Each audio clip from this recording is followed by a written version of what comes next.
Effectivement, CITIC Africa 2016, qui est, comme je le disais, le Salon international des technologies de l'information et de la communication dédié à l'Afrique. Ce salon a trois composantes principales. Le noyau dur, c'est l'offre tunisienne. Nous avons approché la plupart des entreprises actives tunisiennes dans le secteur d'éthique et nous avons imaginé de les mettre dans une exposition selon les départements et les spécialités qu'ils ont.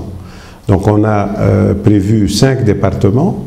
Nous avons un département système d'information, un département télécom, un département digital marketing, un département innovation et un département formation dans l'éthique.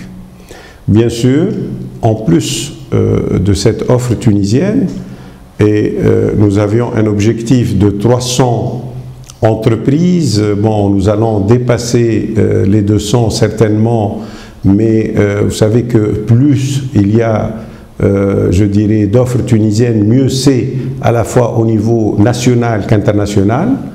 Mais je dirais qu'au niveau de l'exposition, nous avons aussi fait un partenariat public-privé puisque nous avons non seulement les cyberparks qui seront présents avec les petites et moyennes entreprises et surtout les startups, mais nous avons aussi les entreprises publiques qui sont là pour soutenir cette initiative, tels que l'API, tels que le CEPEX, tels que l'Office de tourisme, tels que Tunisair qui a fait des prix promotionnels pour faire venir les décideurs publics et privés africains.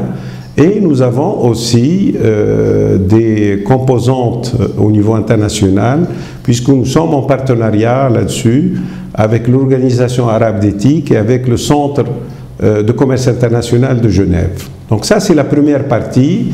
Et je crois que le Tunisien qui viendrait de l'industrie, de l'agriculture, des services ou du secteur TIC, ça va lui permettre non seulement d'avoir une idée précise sur l'offre tunisienne en 3 jours, mais mieux encore, il va pouvoir avoir des contacts professionnels avec cette offre-là, et je crois que c'est l'un des buts recherchés par ce salon. Deuxième composante, c'est les rencontres B2B. Là, évidemment, nous misons sur le réseautage africain. Actuellement, nous avons plus de 70 décideurs publics et privés africains qui ont déjà confirmé leur participation. Je peux vous donner quelques détails. Nous avons 23 participants du Niger, nous avons 17 participants du Sénégal, nous avons 16 participants du Mali, à leur tête le ministre d'éthique malien. Nous avons une douzaine d'entreprises et d'entreprises publiques privées du Burkina Faso et une quinzaine de la Côte d'Ivoire.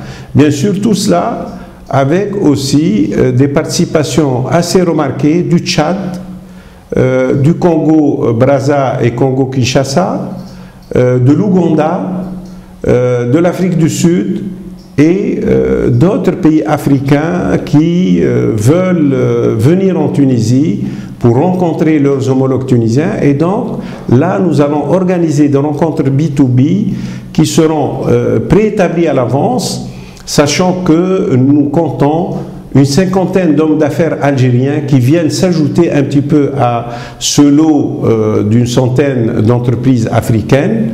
Et d'ici quelques jours, nous aurons l'ampleur de la participation marocaine parce que les Marocains ont décidé de prendre un pavillon marocain et la Fédération d'éthique marocaine est en train de s'organiser pour ramener une importante délégation marocaine dans le secteur en question. Bien sûr, tout ça, il faut ajouter l'effort que fait l'Organisation arabe d'éthique qui a invité déjà des ministres arabes d'éthique avec des délégations qui vont les suivre. le Centre commerce international de Genève qui lui aussi va participer non seulement puisqu'ils prennent déjà un stand, mais ils vont participer dans les workshops, dans le B2B, et c'est une façon aussi pour eux de faire un clin d'œil pour la Tunisie au niveau international dans ce redémarrage, nous espérons, très positif pour le secteur d'éthique à ce niveau-là.